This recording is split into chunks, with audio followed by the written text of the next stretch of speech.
The ship hummed softly as I navigated through the dimly lit corridors of the SS Horizon, the vessel that had been my home for over 3 centuries. My routine was a symphony of monotony, punctuated only by the occasional burst of excitement when we received data from the distant planet we were approaching.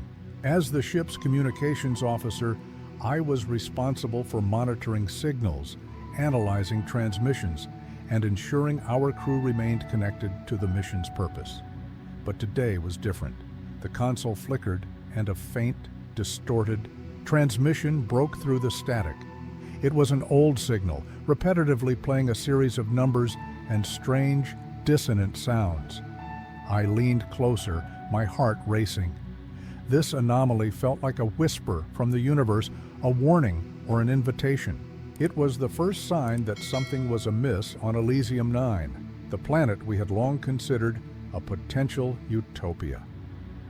As we descended into the atmosphere, the vibrant blues and greens of the alien landscape unfolded before my eyes, a stark contrast to the cold steel of our ship. My mind buzzed with possibilities. What marvels awaited us? What discoveries would we make? Yet, a nagging doubt nestled in the back of my mind, a shadow lurking in the corners of my anticipation. Upon landing, the crew and I stepped onto the surface, the ground solid beneath our feet. The air was rich with unfamiliar scents, a blend of earthiness and something floral that felt intoxicating. I took a deep breath, feeling a sense of euphoria wash over me. But as we began our exploration, the beauty of Elysium 9 slowly morphed into something unsettling.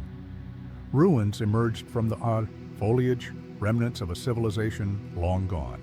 Towering structures, now crumbling, whispered stories of their past. My scanner picked up energy signatures that flickered erratically, hinting at technology that had once thrived here. I felt a chill run down my spine. Where were the inhabitants? What had caused their disappearance? As we ventured deeper, we stumbled upon a series of journals scattered among the rubble. I picked one up, its pages yellowed and brittle. The handwriting was frantic, filled with warnings and despair. The last entry chilled me to the core. We are part of a cycle. They will come for you, and you will not escape. The realization hit me like a physical blow. We were not explorers, we were bait. This planet, so inviting and perfect on the surface, was a trap. The thought spiraled in my mind as I exchanged a glance with my crewmates, their faces reflecting a mix of confusion and fear. The adventure I had dreamed of turned into a nightmare. With every passing moment, the mystery deepened, casting a dark shadow over our mission. We had awakened something on this planet, and now we stood at the precipice, teetering between discovery and destruction. "Is this really happening?" I whispered to myself, struggling to comprehend the magnitude of our situation.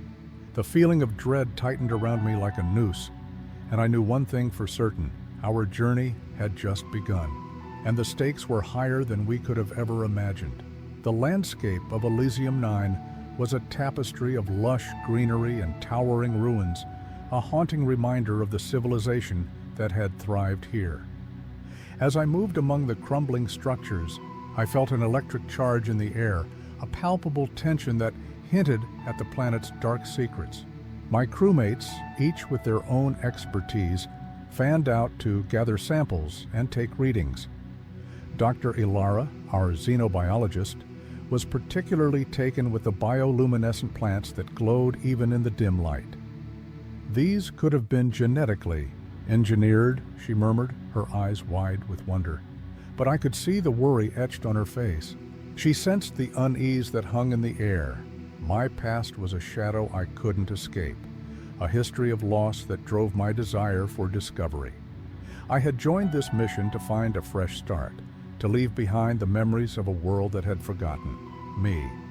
Yet here I was, confronting the ghosts of a different civilization.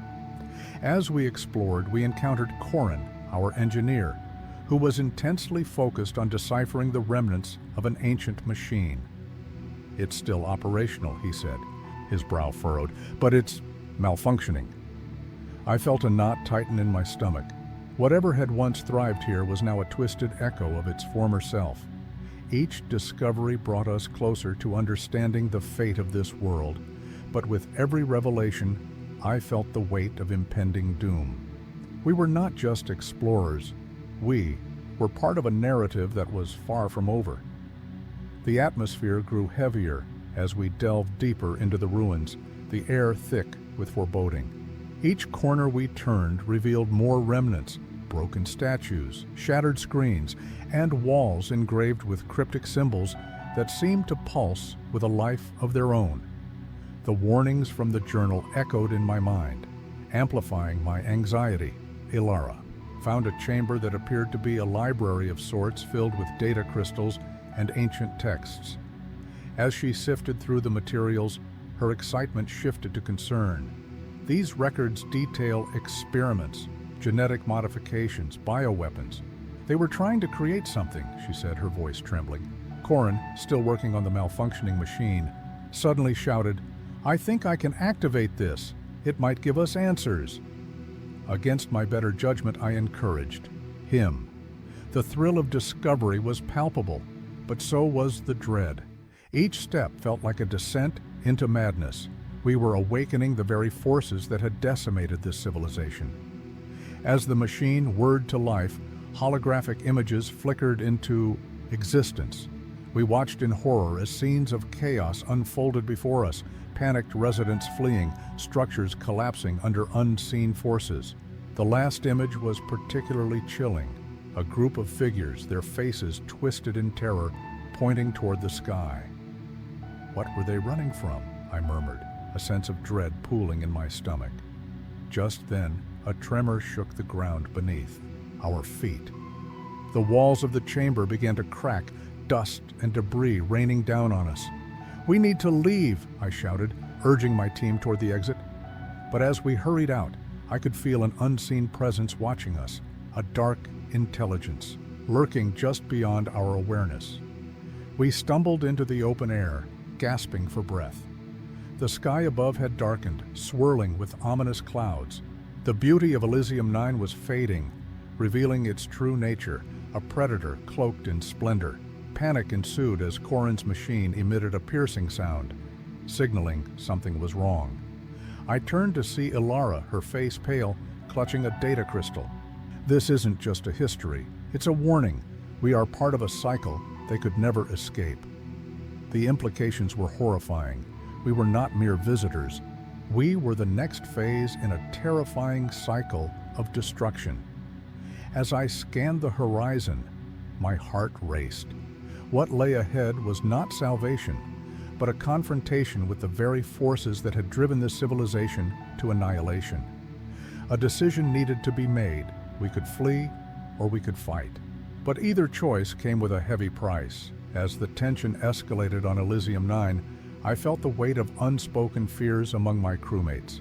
Ilara, once filled with scientific zeal, now wore a mask of dread, her fascination replaced by an urgent need to uncover the truth behind the civilization's fall. Our conversations turned into hushed whispers, layered with worry about our fate. I could sense the strain in our relationships. Trust felt tenuous as we navigated the unknown. Meanwhile, Corin's obsession with the ancient machine deepened, creating a rift between him and Ilara. He believed that if he could fully restore it, we might unlock the secrets to our survival. Ilara, however, argued that their technology had already led to ruin. "You can't play with forces you don't understand," she insisted, her voice trembling with passion. This conflict heightened the urgency of our situation, forcing me to mediate between their diverging paths. Time was slipping away. The tremors were growing more frequent, and the atmosphere crackled with a sense of impending doom. I felt an unrelenting pressure to take action, to lead my team to safety, while grappling with the escalating tensions among us. Every second felt like a countdown, compelling me to make choices that could alter the course of our fate. Late one night, as I pored over the data crystals, a chilling realization struck me. The civilization had employed the machine to manipulate. their environment, creating a false paradise that ultimately consumed them. The urgency to leave intensified, but I knew we had to resolve our internal conflicts first. I gathered the team, hoping to forge a united front against the growing threat. As we faced each other, I saw fear, anger, and a flicker of hope. "We can't let this world decide our fate," I declared, channeling my fear into determination. "We need to work together or we won't survive." In that moment, the fractures among us began to mend, if only slightly, as we recognized that our greatest challenge lay not just in the planet's dangers, but in our ability to unite against them. The next morning, the tension reached a breaking point. As we prepared to delve deeper into the ruins, a violent tremor shook the ground, sending us sprawling. Dust filled the air, and the once stable structures around us began to collapse. In that chaos, a hidden chamber revealed itself, its entrance now exposed by the quake. "Over here!" I shouted, instinctively moving toward the opening. I felt a strange pull, an awareness that this chamber held answers we desperately needed. As we entered, the air felt charged, crackling with energy. The walls shimmered with ancient symbols, and at the center stood a pulsating core that seemed alive. Alara, her eyes wide, stepped closer. "This is it. This could be the heart of their technology." But as she reached out, the core emitted a blinding light, engulfing us.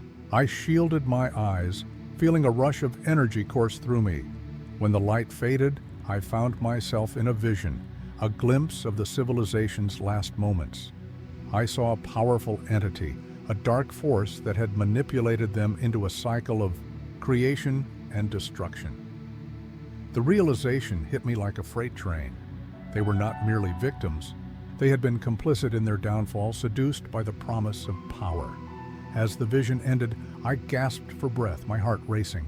"We need to destroy that core," I shouted, the urgency of my revelation electrifying the air. But Corin, entranced by the machine's potential, hesitated. "No, we can learn from it." "Learn what?" I snapped back. "How to become the next victims?" The argument escalated, but I felt the gravity of the truth pressing down on me. We were caught in a web spun by forces beyond our comprehension, and now we faced the choice, to flee or to confront the cycle head-on. The core pulsed ominously, as if sensing our conflict. "We need to act now," I urged, aware that hesitation could lead to our demise. With a heavy heart, I realized that the decision would not only determine our survival, but also challenge the very nature of our existence on Elysium 9. The moment I declared our intention to destroy the core, the atmosphere shifted dramatically. Corin's face twisted in disbelief, revealing a side of him I had not seen before, an obsession that bordered on madness. "You can't. This is our chance to understand." His resistance ignited a fire within me, a determination to break free. From the cycle of destruction that loomed over us, Alara, torn between her scientific curiosity and the need for survival, stepped forward. "Corin, you have to see this for what it is. This core is a trap." Her voice rang with urgency, echoing the fears we all shared. The rift between them deepened, but the pressing danger of the collapsing ruins forced us to act as we prepared. To dismantle the core, the tremors intensified, threatening to bury us alive. I could see the panic on my crewmates' faces. The realization of our mortality hung heavy in the air. We had no time for dissent. The core emitted a loud hum, and the walls began to pulse in sync with our heightened emotions. I felt the weight of our collective fear and desperation. "We're not just fighting for our lives," I shouted to them. "We're fighting for our very souls. We can't let this planet claim us." As we worked together, the sense of urgency united us. With every piece we removed, I felt the oppressive weight of the planet's hold begin to lift. But the chaos escalated. The core's final defense mechanism activated, unleashing a wave of energy that knocked us off our feet. In that moment, shockwaves of realization surged through me. We weren't just battling a machine, we were confronting the dark legacy of a civilization that had tried to manipulate life itself. And as I looked at my crewmates, I knew the true fight was just beginning. As the dust settled around us, I realized that we were standing on the precipice of a monumental challenge. The core's energy pulsed ominously, and I felt a mix of fear and determination coursing through my veins. I had entered this mission as a mere communications officer, but now I was thrust into a leadership role, forced to adapt quickly to the dire circumstances we faced. The first challenge came when the IO core unleashed a surge of energy, causing the ground to tremble violently. I had to think fast. "We need to stabilize it," I shouted, recalling the knowledge I had gained from engineering manuals during our journey.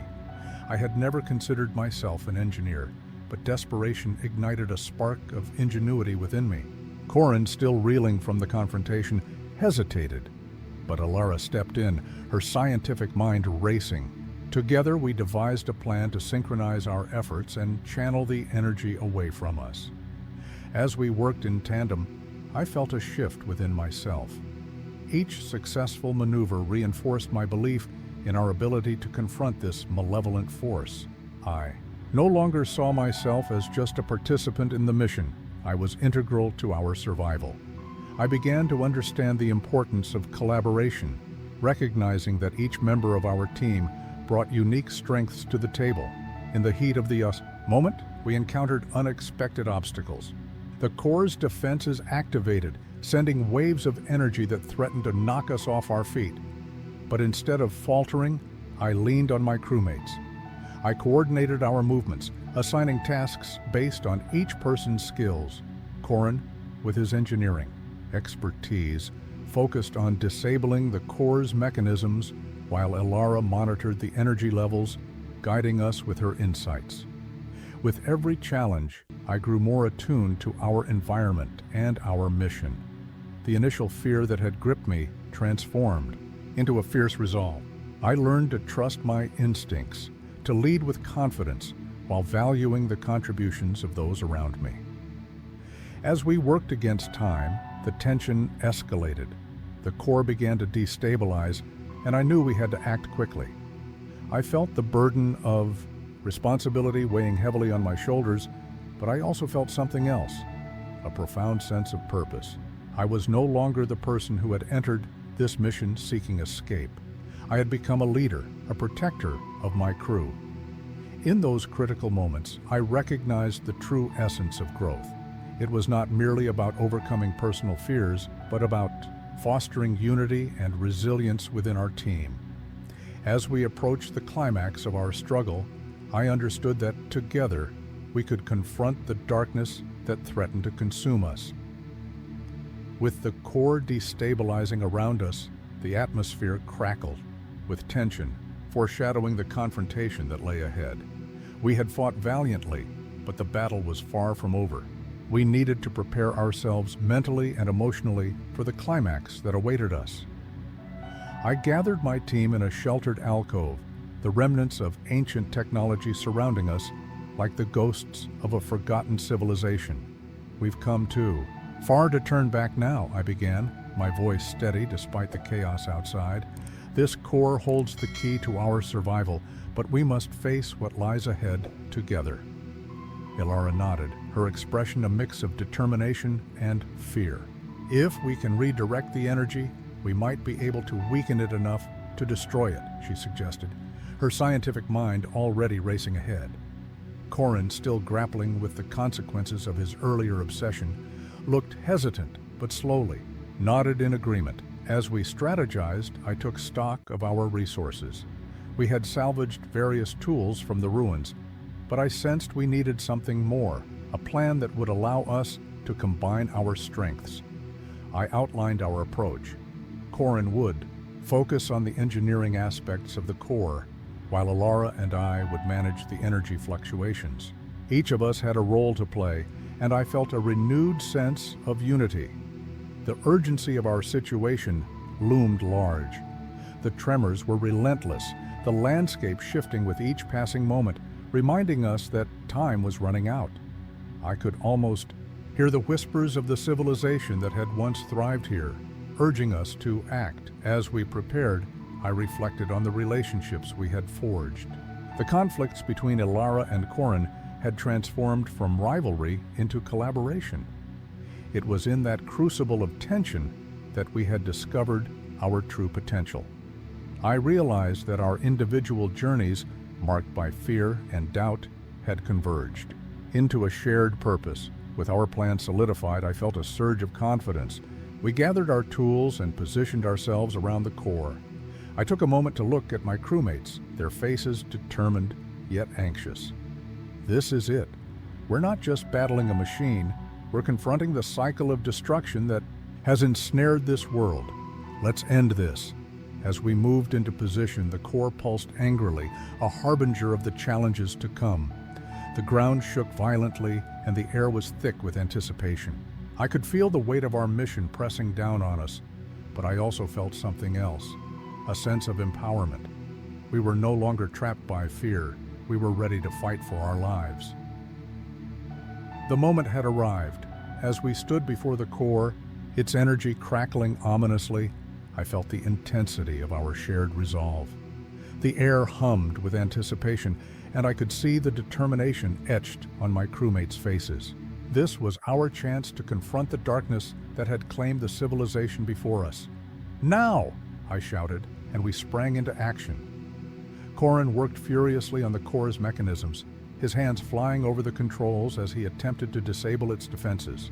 Ilara and I focused on redirecting the energy surges, trying to contain the chaotic power that threatened to overwhelm us. The core responded violently, sending out waves of energy that knocked us back. I felt the ground tremble beneath my feet, the ruins around us shaking as if the planet itself was angry at our intrusion. But we pressed on, fueled by adrenaline and purpose. In a moment of high tension, the core emitted a blinding flash of light. I shielded my eyes, but could feel its power surging, threatening to consume everything in its path. "Corin, now! We need to stabilize it," I yelled, desperation creeping into my voice. He gritted his teeth, focusing all his energy on the controls. I could see the strain on his face, the weight of our survival resting on his shoulders. Just as it seemed the core would explode, he shouted, "I've got it!" He redirected a surge of energy, causing the core to flicker and waver.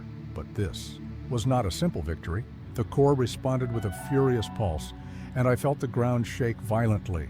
The tension reached a breaking point. It was now or never. "We need to destroy it," I urged, my heart racing. In that moment, I saw the culmination of our journey, the fears we had conquered, the alliances we had forged, all leading to this climax. With a final push, I joined Corin, channeling my resolve alongside his. Together, we initiated the sequence to dismantle the core. As the energy surged one last time, I held my breath, uncertainty gripping me. The core convulsed violently, its light blinding. Then, with a deafening roar, it imploded, sending shockwaves, rippling through the ruins. We were thrown back, but as the dust settled, I opened my eyes to see the remnants of the core dissipating into the air. The oppressive energy that had filled the environment lifted, replaced by a profound silence. We had done it. We had broken the cycle. As the dust settled around us, we emerged from the ruins, breathless but alive. The core's annihilation had freed Elysium 9 from its dark grip, but the scars of our journey remained. Ilara and Corin stood together, their earlier conflicts forgotten, united by the shared trauma. I felt a profound shift within myself, no longer just a communications officer, but a leader who had guided my crew through the darkness. We looked at each other, an unspoken bond forged in adversity. Together, we had survived, but the true test of our resolve was just beginning. Months later, we found ourselves back aboard the SS Horizon, charting a new course away from Elysium 9. The planet had become a memory, a stark reminder of the fragility of existence. I glanced at Ilara and Corin, their laughter echoing in the ship's corridors, a symbol of hope. Yet, as I stared out into the vastness of space, I couldn't shake the feeling that our encounter had awakened something deeper within the universe. New worlds awaited us, and with them, new challenges. The cycle had been broken, but the journey was far from over, leaving a lingering uncertainty in my heart. If you enjoyed this journey through Elysium 9, share your thoughts and interpretations. In the comments, what do you think lies ahead for our crew? Click to watch the next story, where we delve into another thrilling adventure filled with unexpected twists and deep reflections on humanity's place in the cosmos. This next tale explores the consequences of our choices and the enduring spirit of exploration. Don't miss it. Join us as we continue to uncover the mysteries of the universe together.